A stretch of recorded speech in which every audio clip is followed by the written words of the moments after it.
Welcome to The Source, where we combine the headlines with in-depth conversations with the newsmakers themselves. Today on the program, President Rodrigo Duterte presents the Bangsamoro Organic Law to Moro leaders. I ask my Bangsamoro brothers and sisters, as well as the indigenous communities and Christian settlers living within the Bangsamoro areas, to actively participate in constructive discussion about the law in your homes, in your villages, and communities. Hoping the newly signed law will lead to lasting peace in Mindanao. Importantly, I encourage you to take part of this upcoming plebiscite so that you may express your sovereign will through the ballot. Also, what is the fate of charter change in the Senate?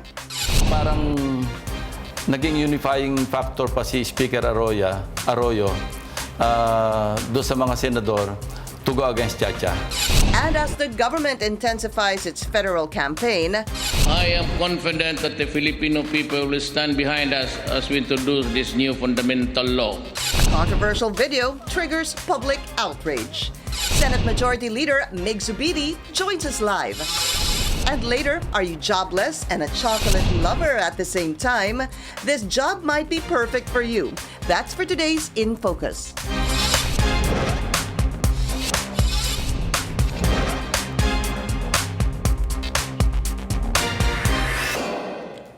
Thank you for joining us. I'm Pinky Webb. The President formally presented to the leaders of the Moro Islamic Liberation Front a copy of the Bangsamoro Organic Law. He signed this bill into law more than a week ago. Mr. Duterte hopes the implementation of the law would put an end to the conflict in Mindanao. Also, the House of Representatives is poised to have another resolution on a constituent assembly or CONAS to move charter change. But will it have the same fate in the Senate? Let's go straight to the source of the story. We have the Majority Leader of the Senate, Senator Migz Zubiri. Senator, it's so great good to see back. you again. Great Thank to be you. back, Thank you and congratulations. Yesterday we witnessed this. It's a ceremonial signing. He signed 2 days after we ratified it.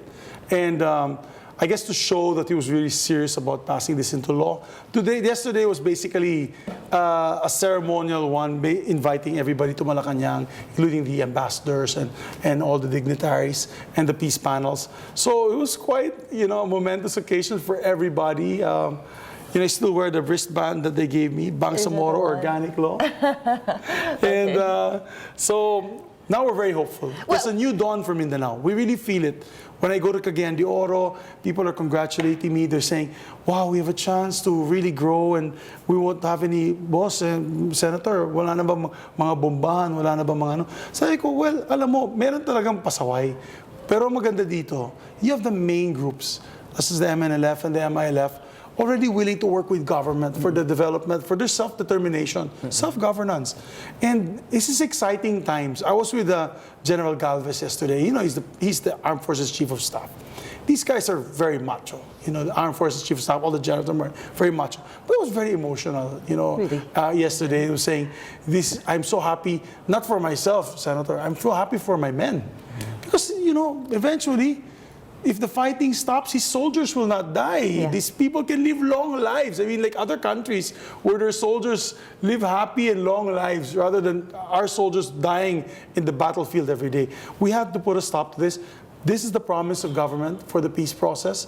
Now the ball is in the hands of course, the MILF and the armed groups for the decommissioning. Right. But we have to support them also in the plebiscite. We have to help make sure that it wins a yes vote in the plebiscite. So you were on stage 1. Congratulations on that. I know you were one of those who worked tirelessly for the enactment of this law. So next is the plebiscite, which should happen about 3 to 5 months after the President signed it into law. So let's look at what month do you think the plebiscite will happen? We spoke to COMELEC previously, and they were saying about November. They're going to have to stretch it out to the 5th month because the preparations, they have to come up with the IRR on the plebiscites on the other areas which are not already included in ARM, Right. such as Cotabato, Isabela City, outside of Lanao, in Lanao Norte area, 6 towns, and 39 barangays in North Cotabato. Also in Maguindanao. Also areas in Maguindanao, I right? think Maguindanao, no, just Is it Cotabato all? City. Oh, okay. Just Cotabato City. So, just to give us a little bit of a briefer on this, sir, we're looking at ARMM being changed possibly to the Bangsamoro Autonomous Region. But first, I guess some people are asking why change it from BBL, which we have gotten used to BOL. Well, it's really an organic act. As a matter of fact, we did that because the Constitution specified the word organic law, that Congress passed an organic law. So to comply with the Constitution and make it constitutional, we called it the Bangsamoro Organic Law. So we changed it. And, you know, it went through so much revisions, debates. You know, Vicky, this is the hardest bill I've ever tackled. It's the hardest. And I've tackled a lot in my career. And this is probably the hardest. And you're talking about lives at stake. I mean, we can make a mistake and the MILF could walk away and war can start. So imagine the pressure on us on certain issues that they felt that were non-negotiable.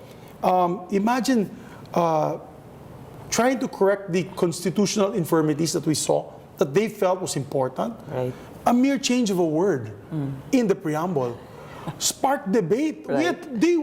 We had to stop session during the bicameral conference committee, meet in a small room where both sides had to pour their heart out to come up with a consensus. I think that was the time, sir, when you were talking about the Moro people and the Filipino people. Was that the one, Yes, sir? Yeah, the preamble. Because our legal luminaries in the panel, both panels, House and Senate, wanted to remove the word that the Bangsamoro people imploring the aid of the Almighty and Congress. Yeah. Parang, according to Majority Floor Leader at the time, Rudy Fariñas, yes. was saying, It's you the know, Filipino it's the people. Filipino people. Yeah. How can the Bangsamoro make us utos with all due respect? So we had to amend it. But that was like, for them, that was a walk-away provision. They were about to walk away. So when they texted me, I will not say which of the chairmen texted me and said that basically... Would it be the chairman of the Transition Commission? Yeah, the different vice chair of the MILF texting me that no more. If it's like this, we back out. Ayaw nila. We go out. I had to suspend our session, our bicameral conference committee session, and asked to move to a smaller room to meet with them. Yeah. Then dyan naglabasan kami ng ano, we had to say that, you know, we had to make sure we have to pass a Bangsamoro Organic Law that will pass the constitutionality in the Supreme Court. The Supreme Court, Yeah, absolutely. or else we're back to zero. We're back to zero. But you know, when you go back, let's look at the brief history on this, which is something that our viewers can also see in our website. There's a very good article on the Bangsamoro Organic Law here and what happened before. I mean, before, sir, they wanted total independence, di ba? Yes. And then now they want autonomy. Tell us the difference between total independence and autonomy. Well, just you in know, simple terms. You know, when they started the fight in the 1970s, there were separatists, their independence movement, which is to leave the Philippines, to start their own Bangsamoro government or their own government. And that is a problem because we don't allow secession. We don't allow Mindanao to leave. We don't allow Palawan to leave. We will not allow Northern Luzon to leave or any other parts of the Philippines. And so that's where the war started. Okay. And they backed out. In fairness to the MILF and the MNLF, it started first with the MNLF. And that's why the breakaway group was the MILF. The MNLF agreed to the ARM, the Autonomous Region of Muslim Mindanao, through the original Organic Act. And then the MILF was for independence. They fought for independence. Right. But through the years, through long struggle of having peace talks with different administrations, different governments that we've had in the past, I'd say 20 years, we were able to convince them to step back, to take a step back, and do honest-to-goodness autonomy, similar to what we have in Spain with the Basque regions, similar to what the Irish Republican Army had fought for in Northern Ireland, which, by the way, works. It's one of the most successful, I'd say, reintegration programs for independence movements all over the world, was the Irish Republican Army example. And so we welcome that. The government welcomed that. And we had to work from that premise by giving them better autonomy than what they had before. In other words, it can't be the same as ARM. It has to be better. It has to be better. It has to be ARM plus. But it's already the former president who said that the ARMM was a failed experiment, former President Aquino already saying that, some also saying it didn't work because of corruption, possibly even mismanagement. I guess the question is, what makes this different? What can possibly make this work compared to the one before? I'm glad you asked that question. It makes it better because it gives them now, how do you say, a lot of reform measures. For example, in the old ARM, if you elect a governor who's corrupt, who's a murderer, who's a criminal, you can't remove him till the next election. Because he's elected. He has a mandate. And then usually in the next election, because he has the guns, goons, and gold, he can win all the way till the 9 years, 3 terms. Unlike this situation, we gave them a parliament. Right. In the parliament, it's a no-confidence vote. It's good to highlight that, sir, because we are going to have a parliament system in the Bangsamoro Autonomous Region. Yes, we're going to have a parliamentary system in the Philippines, in a particular area in the Philippines. It's quite unique and quite exciting because, the problem there really is the failure of basic services to be given out to the people. So they have no recourse. If the governor is a bad governor, you have to stay. He stays there for 3 years. In this case, if you have a bad chief minister, any one of the 80 members of parliament will say, I have no confidence in you, and I push for a no confidence vote. So let's go basic, sir. It's a parliamentary form. The people will be electing 80 members of parliament. That's correct. So they will be voting 80. And then among the 80, they will choose their chief minister. Yes. And 2 deputies? 2 deputy chief ministers, because we want to make sure there's proper representation between the island groups and the major province, the mainland provinces. You mean like Sulu, Tawi-Tawi? For example, Sulu, Tawi-Tawi, Basilan are the island groups, and then you have the ones connected to the mainland, which is Lanao del Sur and Maguindanao. Right. And so now there will be representation because nag-aalitan yan eh. The guys from the island provinces don't really like the guys from the mainland provinces. Is that so? Yeah. So what happens is the mainland provinces have a bigger vote because they're bigger population. So it's always dictated by the mainland from Lanao Sur. The winners always from Lanao Sur, from Maguindanao. So napipikon sila. So what we decided to do is to come up with representation, for them as well as deputy chief ministers. We also set up a very unique system where we have a wali. Well, the wali is the ceremonial leader. He's sort of like the ceremonial elder who constitutes the parliament. He's the one that opens parliament, and he's the one also who will dissolve parliament. This is not the chief minister, iba pa to, sir. Yes, because it's very unique in the Bangsamoro regions, in the areas of Malaysia and Indonesia. They have the chief elder. I see. And the chief elder, it's like in Malaysia, they have their king. Yeah. In our case, it's the wali. It will be of course, the parliament will decide who the wali will be. Hopefully, it's a very respectable person. I hope it's not a man with integrity or a woman with integrity. Why not? Could be a wali, could be an elder statesperson, could be a woman or a man. But that's the uniqueness of this setup. Yeah, it's very exciting, especially for the people in Mindanao who have been part of the ARM. And this is possibly an improved ARM 2.0, an improved version. But I want to also stress, Pinky, because people are saying, what about the military? Who's going to guard these territories? Right. The defense, the defense and public security of the area is the responsibility of the armed forces of the Philippines and the PNP. Right. Still, directly from the top. There will be no armed group there allowed. It's still the armed forces and the PNP. Of course, we relaxed the rules on hiring on recruiting policemen from the Bangsamoro region, because I'm sure the combatants would like to also be able to apply for policemen in these particular areas, which makes sense. I really don't understand why you get Ilocanos or you get Ilonggos to guard in the Bangsamoro region. First of all, they don't speak the language, they don't know the territory, and they don't know the culture. So that's where the hinanakit, the galit starts. So best that we do also local hiring. Okay, we'll be taking a short break. This is The Source on CNN Philippines. Still to come, lawmakers are unhappy on the viral video of Communications Assistant Secretary Mocha Uson on federalism. Senate Majority Leader Migz Zubiri, you were laughing and then you stopped laughing, shares his thoughts after the break.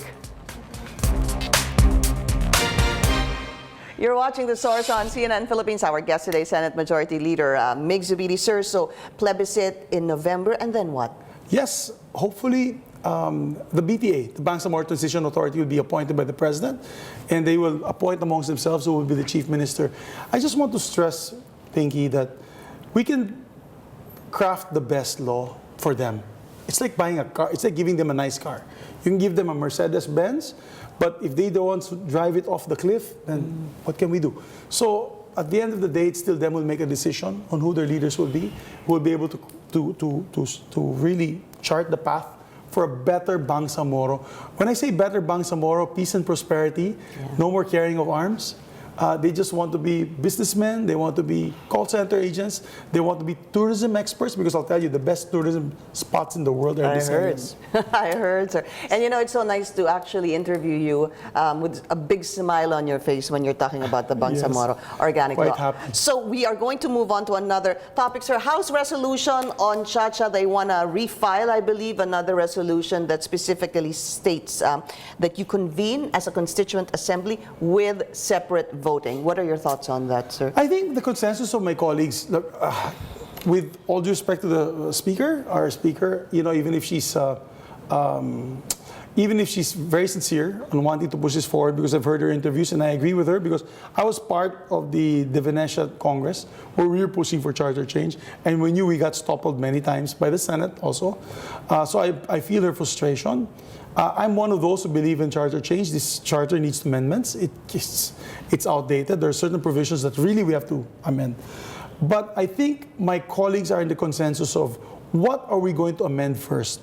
What provisions do you want to amend? Do you want just amendments or an overhaul?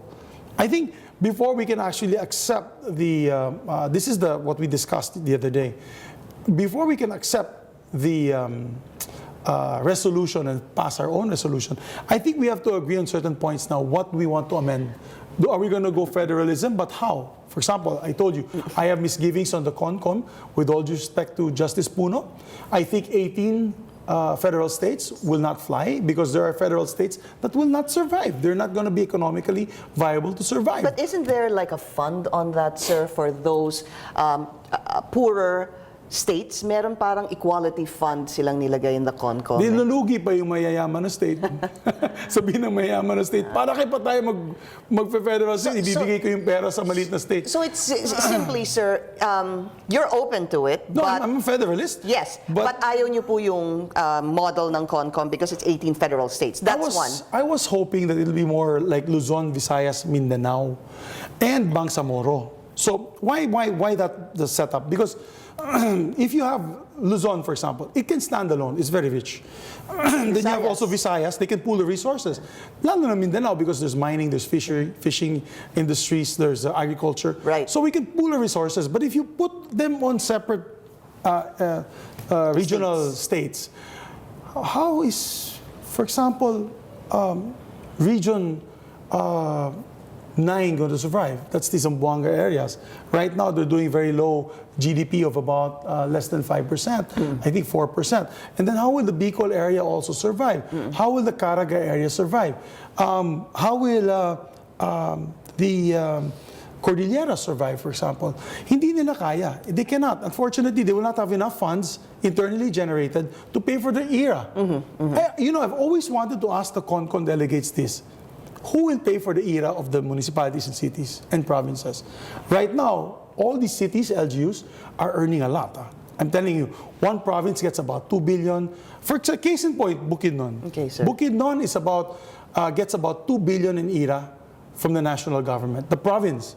We have 2 cities there. They get about 1.5 billion each for ERA. So that's already 3 plus 2, 5 billion. And another 2 billion for the 20 municipalities. So that's 7 billion already on ERA alone. This is not counting the teachers, the policemen, the social service servants, and all that.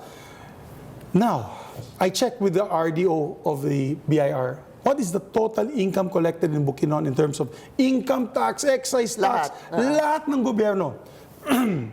Magkano? 3.5 billion. 3.5 billion only. But so how- 3.5 billion cannot even pay for half. It's half Seven of the of era. what you get, yeah. Of the era. So how are you going to pay for the teachers, social services, all that, development funds? I So understand what you're saying. My point is, if you make them independent, you make them all smaller states, how are they going to raise Mahihirapan. the income?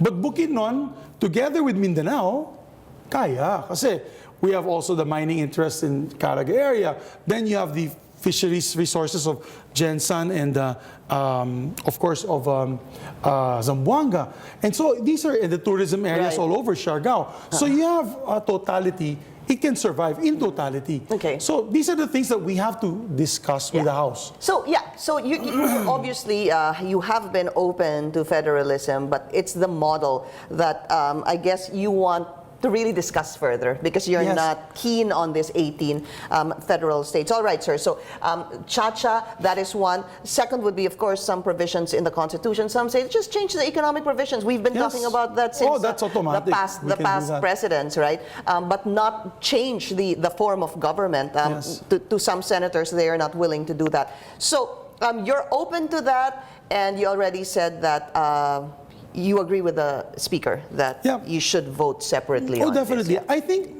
if I can give them a suggestion, the suggestion would be we convene leadership of the House, leadership of the Senate. We sit down together. We discuss first what should be amended before we agree. My colleagues will never agree to just a blanket authority. Yeah. We'll just get together and then bahala Wala na na. what happens. Yeah, but you know the thing they'll is, never agree to that. But Senator Ping Lacson already told us that Cha-Cha is dead in the Senate, especially when GMA became Speaker, because she was a unifying factor among the senators to even, forget Cha-Cha.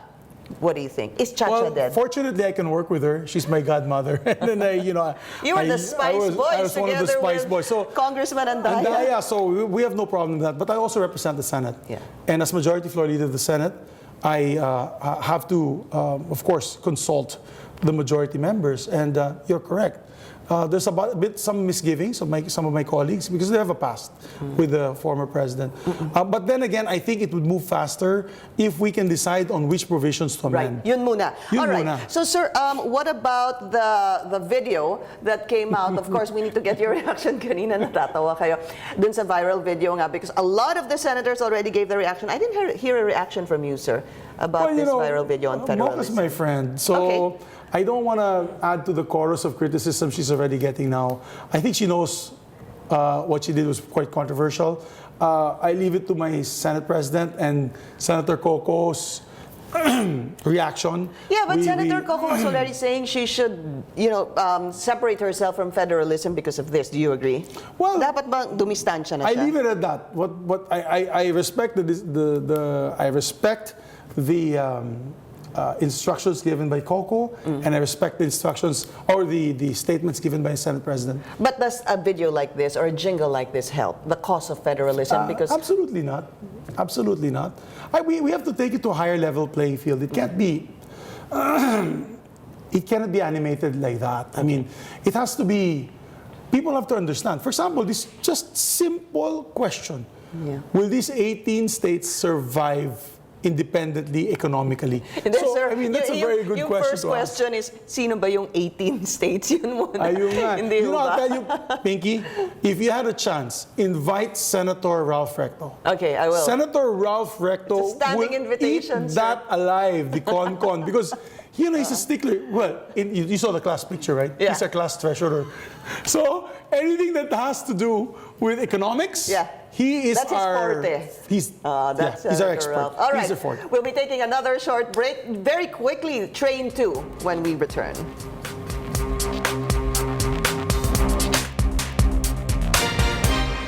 You're watching The Source on CNN Philippines. Our guest today, Senate Majority Floor Leader Migz Zubiri. We have 3 minutes left, sir. So Train 2, are you likely to support Train 2, sir? Let's not make it a high-speed train. Can we make it a slow choo-choo train? Because we have to study this very carefully. No one in his right mind, and I said this off-cam, no one in his right mind will not agree to lowering income tax. Which is part of Train 2. Train 2. So that we have no problems with. So Carl Chua and Sec Sani Dominguez, they can be rest assured that we'll pass that part of Train 2. But it's just tempering the incentives being taken away by locators and industries. For example, we have to itemize which industries will be hit. For example, call centers. We can't allow the loss of 1 million jobs. I mean, if you take away the PESA statuses of all these call centers in Makati and all that, what was going to stop them from moving to India, where they have also these incentives given to them? So we don't want that to happen. In other words, yes, this is not inflationary. Train 2 is not inflationary. We all accept that. The problem is, will it mean losing jobs or opportunities? So we have to temper that. Temper lang natin. Yeah, but sir, Train 2 also includes, hindi ho ba, the second tranche of the increase in petroleum products also? I think that's Train 2 plus. I don't know how they're going to be Train 2 plus plus. I don't know. We still have to get the briefing. But you know, I stand corrected. Okay. Senate President Tito Soto filed the bill because I said that sabi mo, nobody wants to touch it. But apparently they spoke to him, the Department of Finance officials, which we respect. And okay, with that, now we can move forward with the committee hearings, because we were just expecting to wait for the House version. But now we can move forward with the committee hearings. And we agree that all the incentives should be time-bound. There should be sunset provisions. How long the sunset provisions are, that's the key, because you don't want to scare the investors. So what about inflation? Aren't you worried about inflation? July inflation now apparently is at 5.7%, sir. I know when you were talking about Train 1, the promise of the economic managers was inflation would just be about 4%. Is that Me and Carl Chua have a date.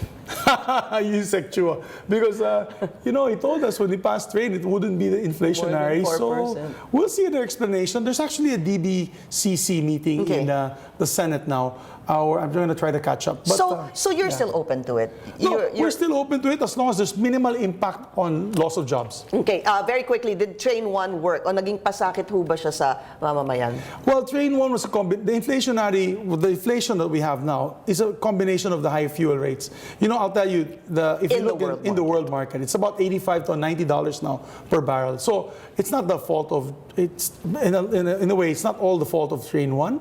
It's not the fault of the Philippine government. But it helped. It helped. I mean, my wife tells me, you know, my number one guide is my wife. When she calls me up and says, it's now 50% more expensive to do the grocery. And you know, he says, that's what, these are the things that you hear. Listen to your wife, sir. And I listen to your wife, exactly. Happy wife. Happy life.